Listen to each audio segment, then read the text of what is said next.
سلامونه او نیکې هیلې. زه یم ډاکټر مریم، بیا هم ستاسو په خدمت کې یو نوي لیکچر سره. تېر لیکچر کې موږ خبرې وکړې د نیوروکرینیم باره کې یا هغه هډوکو باره کې چې زموږ نیوروکرینیم جوړوي. نن ورځ لیکچر زموږ د فیشل بونز په اړه دی یا د ویزروکرینیم باره کې. موږ ویلې چې زموږ کرینیم یا سکل په دوه برخو باندې ویشل شوی دی. چې دوه برخو ته موږ ویلې ویزروکرینیم او نیوروکرینیم.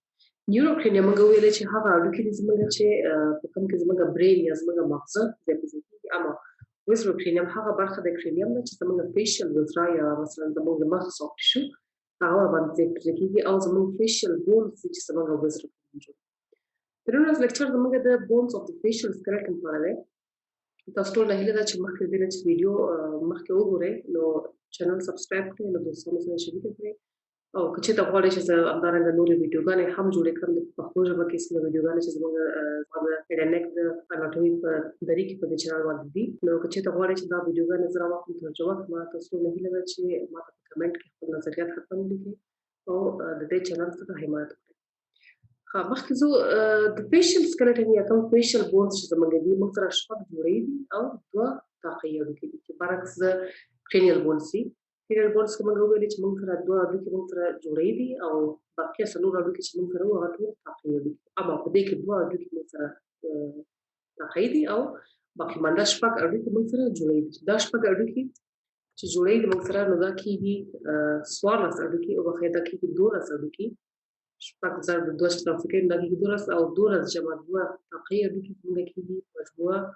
14 هډوکي دي موږ سره زموږ د فیشل سکeleton یا د فیشل بونز. جوړې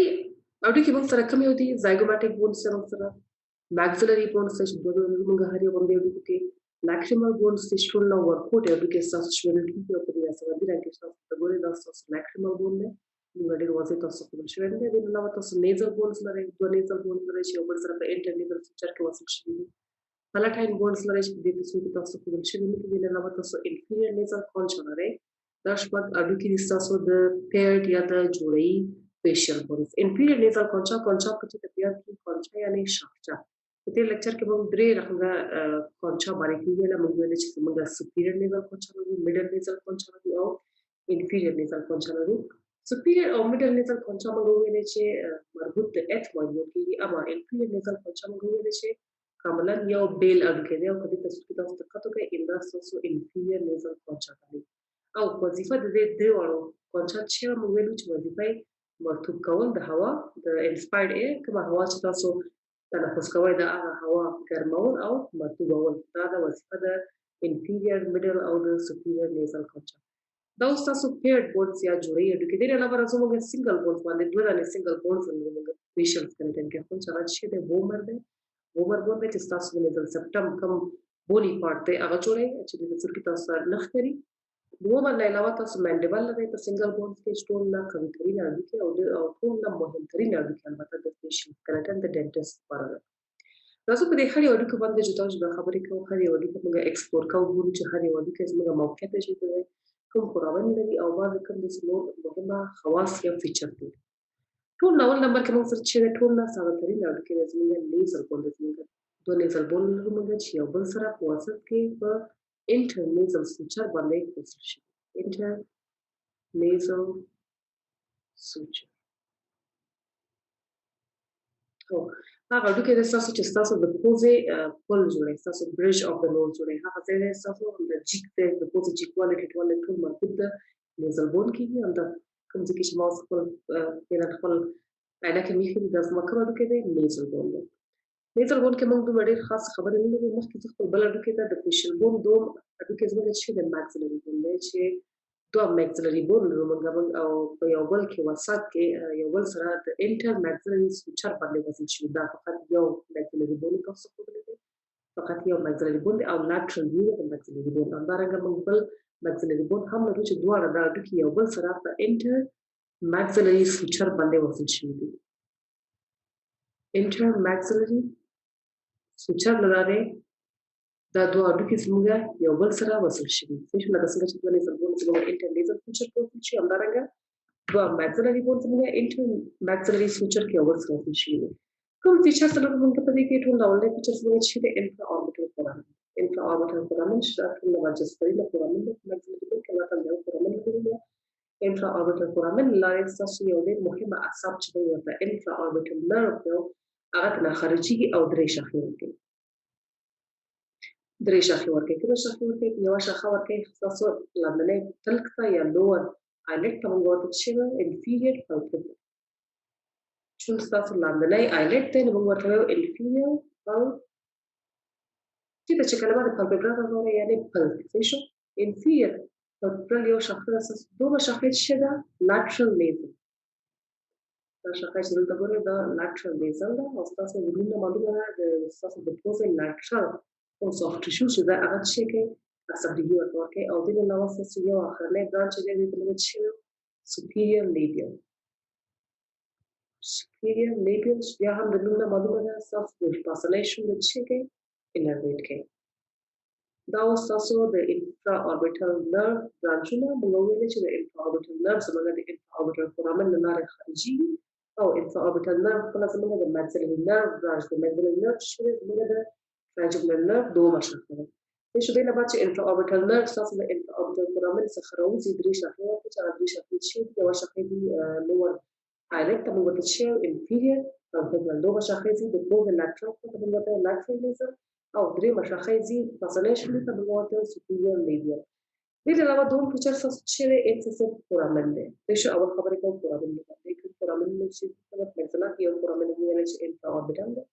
دوم فورامین زموږ انسیسیف فورامین دی. انسیسیف فورامین د دې پلټل ویو باندې تاسو ته ښکاره ښکاري دا ستاسو انسیسیف فورامین دی چې د دوه انسایزرانو چې د دوه سنټرل انسایزر ترمنځ دی. څه شو؟ انسیسیف فورامین ته بل نوم یې موږ څه ورته ویلی شو؟ نیزو پلټاین فورامین. نیزو پلټاین فورامین. انسیسیف فورامین یا نیزو پلټاین فورامین زموږ هغه فورامین دی چې ستاسو اورل کیویټي له نیزل کیویټي سره وصل کوي. څه شو؟ باعث اتصال کوي ستاسو د اورل کیویټي له نیزل کیویټي سره او کوم عصب چې د دې نه راوځي د ماکسیلري نرو یو برانچ دی چې موږ ورته څه وایو؟ انسیسیف نرو یا نیزو پلټاین نرو. او چې کې دا عصب وخت د دې فورامین نه راوځي ستاسو د پیلټ کومه سافت ټیشو چې دا البته قدامي برخه د ستاسو د پیلټ څه شی کوي؟ انرویټ کوي. کومه سافت ټیشو ستاسو چې د پیلټ د قدامي برخې په ټول څه کوي؟ د انسیسیف نرو یا د نیزو پلټاین نرو د لارې انرویټ کیږي. دې نه علاوه بعض نور مهمه فیچر چې دلته تاسو کتلی شئ تاسو په ماګنیټیفون کې چې تاسو بعضې پروسسونه دي لکه دلته تاسو لیدلی شئ موږ زایګوماټیک پروسس لرو چې د نوم نه معلومه ده زایګوماټیک پروسس د ماګزلا کې چې کوم زایګوماټیک پروسس موږ لرو هغه څه کېږي؟ زایګوماټیک بون سره وصل کېږي. دې نه علاوه تاسو فرنټل پروسس لرئ چې فرنټل بون سره وصل کېږي. دې نه علاوه تاسو الویولر پروسس لرئ چې الویولر پروسس مکمله ستاسو املا برخه ویل کېږي. دا برخه مکمله ستاسو الویولر پروسس ده او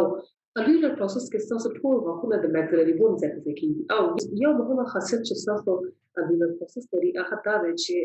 کله چې یو شخص خپل ټول غاښونه له لاسه ورکړي دا پروسس مکمل طور باندې څه شي؟ ریزالو شي یا ریزالو شي. دا ستاسو بعضې فیچر چې په ماکسیلري بون کې موږ لرل موږ ځو مخکې اوس بل هډوکي ته خپل ښه. دې نه علاوه یو بل فیچر تاسو ته کتلی شئ هغه څه دی؟ اوربیټل سرفیس. اوربیټل سرفیس تاسو ته کتلی شئ دا مکمل دا سرفیس چې تاسو ګورئ اساسي اوربیټل سرفیس دی او اوربیټ کې موږ تېر لیکچر کې وویل چې زموږ اوربیټل کیویټه چې ده کومه د سترګې هغه د څو هډوکو څخه جوړه شوې چې په همدې څو هډوکو کې یو هډوکی زموږ ماکسیلري بون دی. ماکسیلا څه شی کوي؟ کوم انفیریور وال چې دی کوم انفیریور او البته لږ ډېر لاترل وال ستاسو د اوربیټ څه شي په لاره جوړېږي؟ ستاسو د ماکسیلري بون د اوربیټل سرفیس نه. مخکې زه خپل درې هډوکي ته زموږ څه دی؟ پلټاین بون دی. زیاتره خلک فکر کوي چې پلټاین بون موږ فقط یو دانه دی اما نه پلټاین بون موږ دوه پلټاین بون لرو چې زموږ یو ایل شیپ بون دی. په تصویر کې تاسو چې وګورئ ایل شیپ بون دی چې یو بل سره په وسط کې د انټر پلټاین سوچر له لارې وصل شوي دي. دا دوه هډوکي انټر پلټاین سوچر له لارې دا دوه هډوکي ستاسو چې یو ایل شیپ هډوکي دي ستاسو تاسو کتلی شئ یو ایل شیپ هډوکی بل ایل شیپ هډوکی یو بل سره په وسط کې انټر پلټاین سوچر له لارې څه شوي دي؟ وصل شوي دي او برجسترینه نقطه د اتصال د ځای څه ورته وایي؟ نیزل کرسټ. دوه فیچر ډېر مهمه دي چې دلته تاسو کتلی شئ په پلټاین بون کې هغه څه دي ستاسو پرپنډیکولر پلیټ یا ورټیکل پلیټ هم ورته ویلی شو عمودي برخه د پلټاین بون ورټیکل پلیټ او بل ستاسو څه دی؟ هورزنټل پلیټ. هورزنټل پلیټ ستاسو د پوښتنې برخه کوم ورټیکل پلیټ چې دی ستاسو د palatine bone هغه څه شي کوي تاسو د nasal cavity lateral walls دي دوه lateral walls لري تاسو خپل د nasal cavity هر یو lateral plate د دې هر یو perpendicular plate د دې تاسو د pose lateral wall د تاسو د pose د body outline کوم څه چې تاسو دا غي lateral wall لري او horizontal plates چې تاسو د palatine bone د څه شي کوي تاسو د palate یو پر دریومه خط کې بسل شو مثلا کدا تاسو palate دی تاسو palate دی تاسو palate کې چې په درې برخو باندې تاسو تقسیم کړئ نو دوه پر دریومه حصہ د palate تاسو د maxillary bone لپاره جوړ شوی دی د maxilla د لپاره جوړ شوی دی او یو پر دریومه حصہ د palate تاسو د half palate البته تاسو د palatine bone د horizontal plate څخه جوړ شوی دی پېښه دا مهمه فیچر دې علاوه بل فیچر چې تاسو کتلی شئ په palatine bone کې چې دی هغه orbital process بیا هم د نوم معلومه ده تاسو په orbital cavity کې یو نقش لري او یو برخه تاسو د orbital cavity جوړه دا تاسو palatine bone یا palatine bone څلورم هډوکی چې موږ لرو چې دی هغه zygomatic bone دی zygomatic bone کوم فیچر لري یو temporal process لري تاسو کتلی شئ temporal process لري موږ zygomatic bone چې نوم معلومه ده temporal process zygomatic bone temporal bone سره وصل کیږي او چې جوړه تاسو zygomatic arch جوړه zygomatic arch د دوه هډوکو باندې جوړیږي چې شکل کوم هډوکو د zygomatic bone او د temporal bone د temporal bone د zygomatic process څخه او د zygomatic bone د temporal process وخت یو ځکه دواړه یو بل سره چې جوړه zygomatic arch څخه جوړه د دې علاوه بعض نور فیچر چې په دې کې تاسو کتلی شئ بعض پروسسونه چې لکه څنګه لکه تاسو کتلی شئ frontal process تاسو چې بیا هم د نوم معلومه ده frontal process تاسو چې اندا پروسس دی او د نوم نه څخه تاسو اندازه لګولای شئ هغه پروسس دی چې frontal bone سره وصل کیږي د دې علاوه temporal process خبرو باندې ویل intra orbital margin تاسو intra orbital margin د نوم معلومه ده اندا برخه تاسو د orbital cavity تاسو د orbital cavity lateral wall او inferior wall کې ډېر مهمه نقش لري تاسو په دې یو غټه برخه تاسو د orbital cavity جوړ کړی دا او یو فورامن لري چې څنګه چې zygomatic facial foramen zygomatic facial foramen یو ورته فورامن دی تاسو په zygomatic bone کې او د دې فورامن لري تاسو zygomatic facial nerve او vessels خارجي کې او د دې ساحې کې تاسو ټیشو چې تاسو هغه شي کې انرویټ کوي او بلډ سپلای کوي بعض نور مهمه فیچر دی چې موږ نور په zygomatic bone کې مخکې زو خپل بلډو کې زموږ شکل lacrimal bone د lacrimal bone په نوم ورته کې facial skeleton تاسو او ډېر زیات فیچر په دې کې موږ لرو فقط یو فیچر لرو چې موږ ډېر مهمه چارج شي د lacrimal fossa یعنی چوکوري د lacrimal bone دا د کې تاسو ګورئ تاسو lacrimal fossa دا سختون تاسو ګورئ یو چوکوري دی یو ورته څخه چې lacrimal bone کې تاسو او د جسم لپاره دا چوکوري دا fossa lacrimal sac لپاره د lacrimal sac تاسو چې تاسو ګورئ یو خلطه ده د lacrimal sac یعنی خلطه یا خلطه دا مکمل ساختمان تاسو lacrimal sac دی او lacrimal sac څه د lacrimal apparatus یو برخه ده lacrimal چې په نوم اوري یعنی اوخت lacrimal apparatus lacrimal sac تاسو د lacrimal apparatus یو برخه ده او lacrimal apparatus تاسو مکمل چې په کې جوړیږي تاسو اوخت په کې جوړیږي او بلکې بېګي د بعض ساختمانونو دی ته apparatus کې موږ سره ټول ناول ساختمان او ټول اساسي ساختمان چې موږ سره چې ده lacrimal gland ده lacrimal gland تاسو دا خدای یو دې کې تاسو اوخ جوړیږي د دې نه بعد چې دې کې تاسو اوخ جوړ شي د lacrimal excretory ducts د لارې تاسو سترګې ترار شي سترګې ته لاړ شي یو مقدار د دې اوخ د سترګې د لارې اوږي سترګې نه خارج شي او یو مقدار اوخ زمونږ د lacrimal lake او د lacrimal canaliculi canaliculi the lacrimal lake او the lacrimal canaliculi لارې خارج شي په داخل نو چې lacrimal sac او the nasolacrimal duct لارې تاسو د پوز نه تاسو اوخ خارج شي همدا لته چې کله تاسو جاړې نو تاسو پوز هم وسره ویږي ځکه چې د lacrimal apparatus مکمل تاسو چې کوي سرګه تاسو پوز سره وصل کوي تاسو lacrimal apparatus چې موږ ویل شامل د ساختمان شامل د lacrimal gland چې اوس په کې جوړیږي د lacrimal excretory ducts د علاوه lacrimal excretory ducts د علاوه د lacrimal sac د lacrimal lake lacrimal canaliculi او nasolacrimal duct دا ستاسو lacrimal bone مخکې څو خپل بل اډوکې ته بل اډوکې زموږ چې د پیشنټ سره ته وومر bone دی وومر bone چې په دې بلو رنګ کې تاسو ته کتلای شئ د څه وومر دی او چې کوي forms lower portion of nasal septum nasal septum تاسو هغه septum دی چې تاسو nasal cavity په دوه حفرو باندې تقسیموي شو او هغه septum دی تاسو چې د cartilage او د اډوکې څخه جوړ شي کومه خدامي برخه چې د تاسو د نیزل سپټم هغه د سپټم کارټلیج څخه جوړه شوې ده اما خلفي برخه تاسو چې شنه جوړه شوې ده دوه اډوکو څخه جوړه شوې ده چې د دوه اډوکو د سره اتمود وونه ده اتمود بون کوم پرپندیکولر پلیټ چې ده چې د یاد کې موږ ول چې کومه ده اتمود بون زموږ پرپندیکولر پلیټ ورنو دا پرپندیکولر پلیټ زموږ د نیزل سپټم خلفي برخه د خلفي او د اډوکي برخه جوړه او د علاوه موږ یو بل اډوکې نو چې د نیزل سپټم لاندې برخه جوړه چې د چې وو یو صافه قطعه د اډوکې چې د ډېر خبره په وومر بون کې موږ مخکې زه خپل ډېر یو مهمه اډوکې ته اخرنۍ اډوکې موږ د فیشل سکeleټن چې دی هغه منډبل زموږ یو مهمترین اډوکې شروع کیږي او د اډوکې زموږ چې ډېر زیات مهمه فیچر لري پروسیسر لري فوسا لري رامن لري کوم ډول راځو په فوسې باندې خبرې کوم سب منډیبولر فوسا زموږ یو مطلب منډیبل کوډ کې او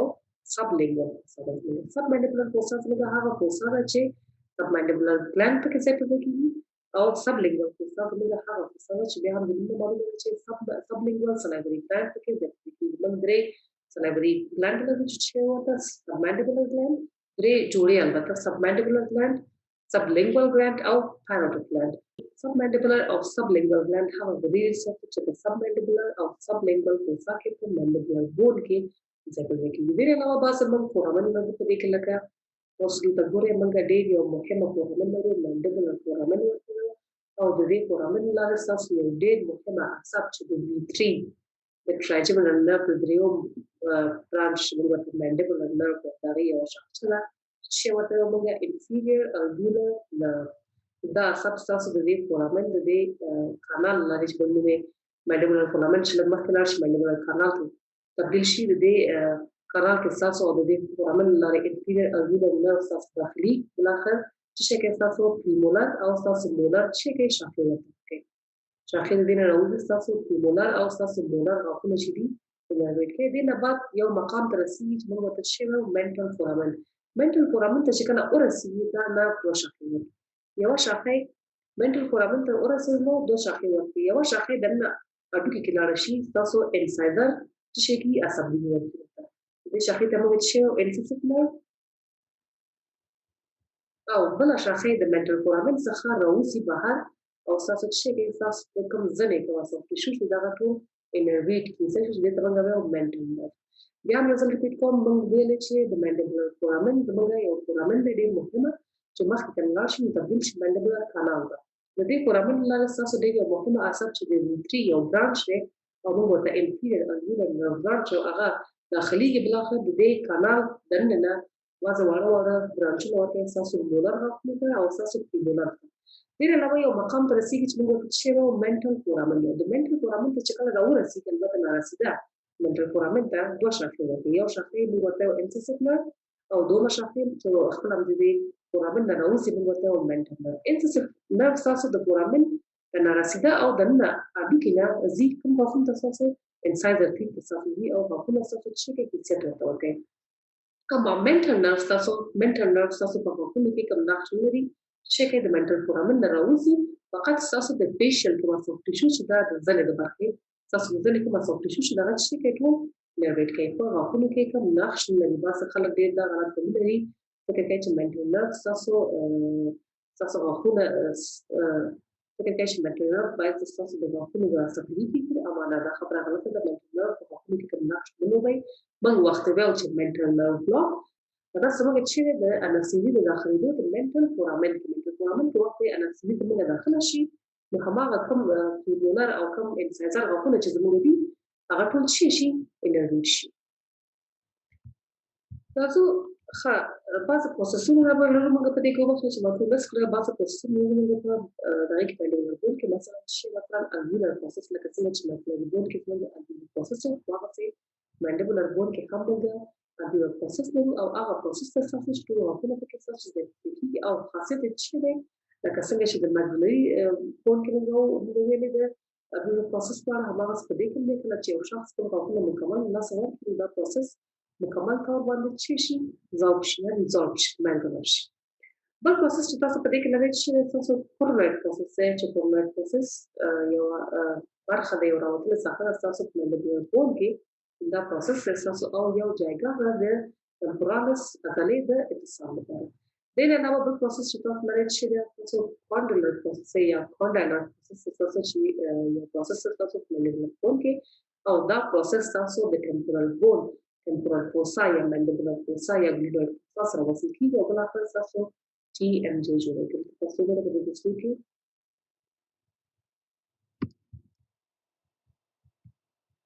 د تاسو کې تاسو TMJ خو واضح خو درته TMJ تاسو په دوه د اتصال څخه جوړیږي د کوم کومه کې تاسو د مانډیبل د فورورډ پروسس او د ټمپورال بون د ګلیډویډ فوسا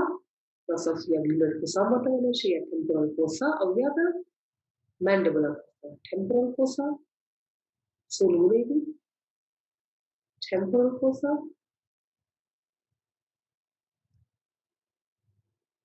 glenoid fossa, or mandibular.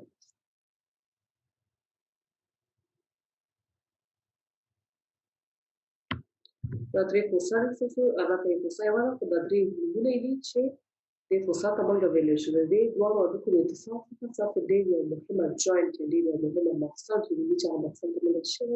temporal mandibular joint دې علاوه mandible تاسو دوه نور مهمه فیچر دي یو اوږدې برخه لري چې موږ ورته باډي یا جسم ده چې مکمل ابدا برخه ده mandible باډي دا مکمل دا ساحه تاسو دا مکمل باډي ویل کیږي او دې علاوه یو اوږدې برخه لري ودي برخه ته موږ چې ریمس او تراوس سره ته موږ ریمس of the mandible او body of the mandible دا تاسو د فیشل سکeleton ټول اډو کې موږ ویلې چې موږ فیشل سکeleton کې فیشل بونز کې شپږ جوړي اډو کې لرو او دوه ثقې اډو کې جوړي اډو کې موږ سره کوم یو شپږ دانې موږ سره زایګوماټیک بونو ماکسیلري بونو موږ سره ماکسیلر بونو موږ سره پلاټاین بونو موږ سره د نو موږ سره انفیریور نیزل کونچاو چې دوه دانې موږ سره او سنگل بونز کې تاسو سره کوم دي چې تاسو سره مانډیبل او لومر مخکې څو چې اډو کو باندې پوه شو دا د مانډیبولر TMJ باندې کوم خبره کوم چې اډو کو باندې پوه شو کمپارټمنټس یا کیویټیز اف د سکل باندې د چې سکل کې موږ سونه وا کیویټیز ورته پنځه خفري یا پنځه کیویټیز ورته په سکل کې چې عبارت شي د کلیئر کیویټی چې کوم کې موږ ماوس کې اوربیټل کیویټی د سرګي کیویټی نیزل کیویټی د پوسه کیویټی اورال کیویټی او ایر کیویټی دا پنځه کیویټیز چې موږ په هډ اینڈ نیک ریجن په هډ ریجن کې مطلب سکل کې موږ نن ورځ لیکچر لپاره کومه کیویټي چې موږ لپاره مهمه ده هغه چې د فیمل کیویټي موږ نن ورځ لیکچر کې د فیمل کیویټي په اړه مفصل خبرې کوو دا تاسو فیمل کیویټي د فیمل کیویټي د اصل په دوه برخو باندې تقسیم کړي ده کلویډیا اصلي برخه ته موږ چې روف یا چپ یا کلویډیا یا سکل کیپ او لاندې برخه ته موږ چې سکل بیس یا فلور اف د سکل روف لري او فلور لري یا سکل بیس لري او سکل کیپ لري نن ورځ لیکچر کې موږ سکل بیس خو دا البته یو نقشه دی سکل بیس یو انټیریور یا داخلي ویو تاسو خپل سکل بیس وګورئ تاسو سکل بیس په درې فوسا باندې شوی دی د درې فوسا په نوم چې انټیریور کرینیال فوسا میډل کرینیال فوسا او پوسټیریور کرینیال فوسا دا تقسیمات فقط د دې لپاره شوی دی چې تاسو مثلا بعضی پورامین موږ سکل بیس کې خپل دې لپاره چې موږ پورامین خپل څه موقعیت ورته ورکړو description من لحاظ مدير بارشميل فوق ولا شيء ممكن فرامل كم وصاك ده من دي بعد في برا أساس بس كان بيس الشكل ده تقسيم كله ده بدري وصاك ده جديد ده من الشيء anterior middle أو posterior لازم ده هري وصاك boundary تمام يعني نهاية ده anterior boundary ده posterior boundary ده أو بقول شكل وصاك سمعنا كم فرامل نو راځو موږ په انټیریور کرینیال فوسا باندې د دې فوسا کبا قدامي باونډري شته کوم انټیریور باونډري شته کوم د څه جوړ شوی دی د فرنټل بون څخه جوړ شوی تاسو بلو رنګ تاسو ګورئ تاسو فرنټل بون او خلفي کبا باونډري شته هغه د څه څخه جوړ شوی دی سپینوید بون د لسر وین څخه جوړ شوی دی زیړ رنګ تاسو ګورئ د کومه تاسو چې تاسو سپینوید بون او په ټول د تو باندې تاسو لاندې تاسو انټیریور کرینیال فوسا پېښو سپینټ بون چې یاد کی تاسو چې د ویلې موږ ویلې چې دوه دانې وینګ لري یا دوه دانې پر لري وینګ یعنی پر چې یو وینګ ته موږ یو وینګ سایز کې ورکوټی دی چې موږ ورته لیسر وینګ یو وینګ سایز کې غټ دی چې موږ ورته ګریټر وینګ صحیح شو posterior boundary the anterior cranial fossa so the sphenoid bone lesser وینګ او کوم فورامن په دې کې لرو موږ ډېر یو مهمه فورامن لرو هغه ته فورامن نه وړو فورامن لرو موږ په کې چې یاد کړئ تاسو چې مربوط د ethmoid bone د cribriform plate دي دا cribriform plate د ethmoid bone او cribri وخت یعنی سوریه شوی plate یعنی سوریه شوی قطع ډېر وړو سری دي او دا وړو سری لاره تاسو یو مهمه عصب ډېر وړو فایبرونه سی فایبرونه د olfactory nerve تاسو چې د پوزې د میوکوزال لاره تاسو د فورامن طریقه تیریږي تبدیلیږي olfactory bulb ته او olfactory bulb چې موږ اختلال شي بلکې تبدیل شي olfactory nerve ته او څنګه چې نوم یې olfactory دی تاسو په olfaction کې نقش لري olfaction یعنی تاسو په حس د بویي ها تاسو خپل middle cranial fossa کې middle cranial fossa کې تاسو کتلی شئ په دې تور نقطو کې تاسو ته رسم کړی دی تاسو middle cranial fossa دی چې د دې نه شروع دی د sphenoid bone د greater wing چې کې د anterior boundary جوړه اما دې تصویر کې د وخت بیل کړی تاسو ته د lesser wing هم چلو سره تاسو له lesser wing ته کومه شو امر د کار نشته lesser wing تاسو د anterior fossa posterior boundary جوړه دلته هدف دې چې دلته تاسو ته د lesser wing هم په دې ډول دی ځای ورسره دا چې تاسو د superior orbital fissure موقعیت تاسو superior orbital fissure تاسو superior orbital fissure تاسو هغه fissure دی چې موقعیت د sphenoid bone د lesser wing او د greater wing ترمنځ دی شو اما lesser wing زموږ په middle fossa کې کوم کار نه لري چې کې تاسو د middle cranial fossa anterior boundary د sphenoid bone د greater wing او د شین رنګ چې تاسو ګورئ تاسو کوم اډوکې دی تاسو د parietal bone څخه جوړیږي شو اما posterior boundary تاسو د temporal bone د red رنګ کې تاسو temporal bone دی د temporal bone د petrous part څخه او د parietal bone څخه جوړیږي شو د parietal bone او د temporal bone او ډېر مهمه فورامن لري چې موږ په middle cranial fossa کې وکړو لکه څنګه تاسو foramen rotundum باندې تاسو V2 یا د یا maxillary nerve چې د trigeminal nerve دومره شاخه ده د له هغه تر تیریږي foramen ovale باندې چې د تاسو V3 چې د trigeminal nerve دریم شاخه ده یا mandibular nerve ورته هم هغه تیریږي د له موږ foramen spinosum لري چې د تاسو middle meningeal artery ده هغه د لاره تیریږي د سکلې مکمل لیکو نو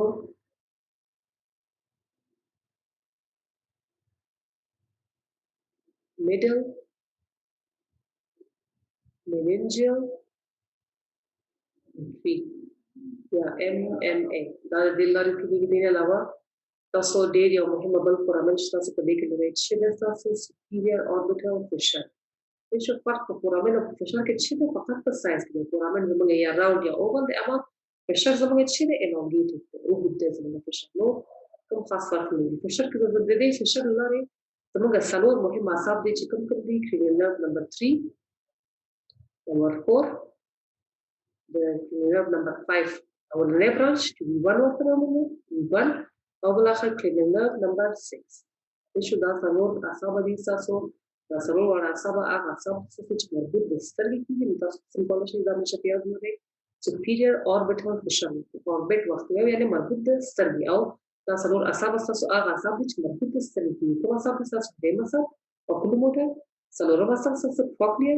V1 تاسو چې یا ophthalmic او بل اخر شپږم اعصاب یا تاسو optical تاسو مربوط د سترګې کې او تاسو د superior orbital fissure لاره exit کیږي تاسو خپل اخري fossa ته کومه fossa د موږ سره posterior cranial fossa د موږ سره تاسو د posterior cranial fossa کوم anterior قدامي boundary چې دا د occipital bone څخه د occipital bone د clivus جوړیږي او تاسو دوه نور اډوکي دي چې کوم تاسو parietal bone ډېر وړه برخه پکې parietal bone جوړي او بل اخر تاسو د temporal bone کوم petrous part چې دا د اډوکي دي تاسو چې د تاسو د posterior fossa anterior boundary جوړي د نو تاسو posterior boundary کې چې دا وګورئ تاسو د کې دوه اډوکي دي چې نقص دي کومه د تاسو parietal bone او بیا هم تاسو occipital کوم foramen دي موږ سره د کې internal acoustic meatus سره د دې meatus لري تاسو دوه اعصاب ډېر مهمه هغه دي چې پیډي کوم اعصاب تاسو یو اعصاب او تاسو اتم اعصاب یو اعصاب تاسو کوم اعصاب تاسو facial nerve او اتم اعصاب تاسو glossopharyngeal nerve تاسو چې د دې د دوه څخه دي چې د دې فورامن لارې تیریږي. دې علاوه تاسو جوګولر فورامن دی چې ډېر یو غټ فورامن دی، تاسو ته کتلی شئ. تاسو مکمل جوګولر فورامن دی. د جوګولر فورامن لارې ستاسو نهم عصب، ستاسو لسم عصب او ستاسو 11 عصب د دې فورامن لارې تیریږي. نهم عصب ستاسو کوم عصب دی؟ ستاسو glossopharyngeal nerve، لسم عصب ستاسو vagus nerve او 11 عصب ستاسو accessory nerve دی. دا درې عصبه دي ستاسو د دې فورامن لارې تیریږي. د دې علاوه تاسو یو بل فورامن ستاسو نلید شوی دی hypoglossal canal یا hypoglossal foramen چې د دې فورامن لارې دومره معلومه ده ستاسو. hypoglossal nerve چې cranial nerve نمبر 12 ده او hypoglossal nerve ورته موږ دې لارې تیریږي. بالاخره ستاسو د ژبې ټول عضلات شو کې انرژي کې او یو ډېر غټ او یو ډېر مهم فورامن دی چې ستاسو ترونه فورامن د ستاسو بدن چې موږ شوی فورامن ماګنم او د دې فورامن لارې ستاسو spinal cord او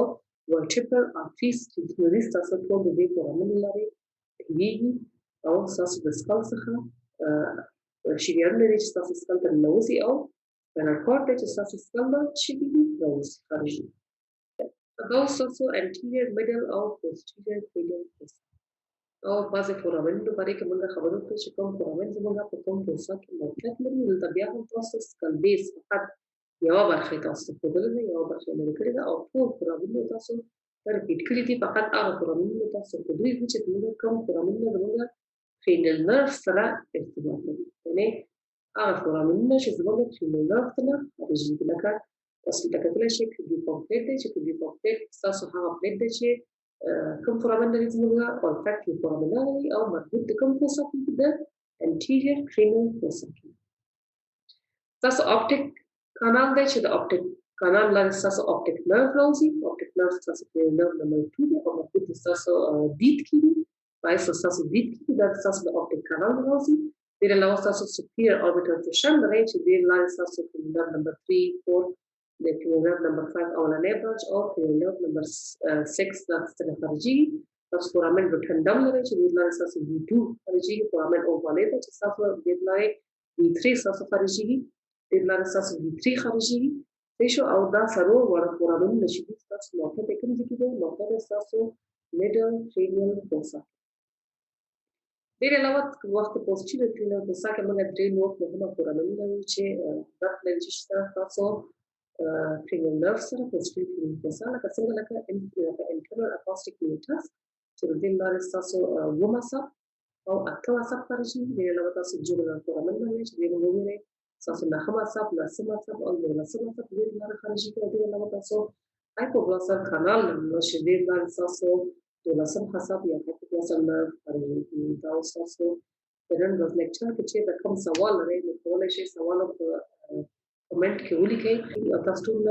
بیا هم هیله کېږي چې چینل ته سره سبسکرایب کړئ، د زنګ علامه روښانه کړئ او ویډیوګانې او چینل د دوستانو سره هم شریک کړئ. ډېره ډېره مننه تاسو له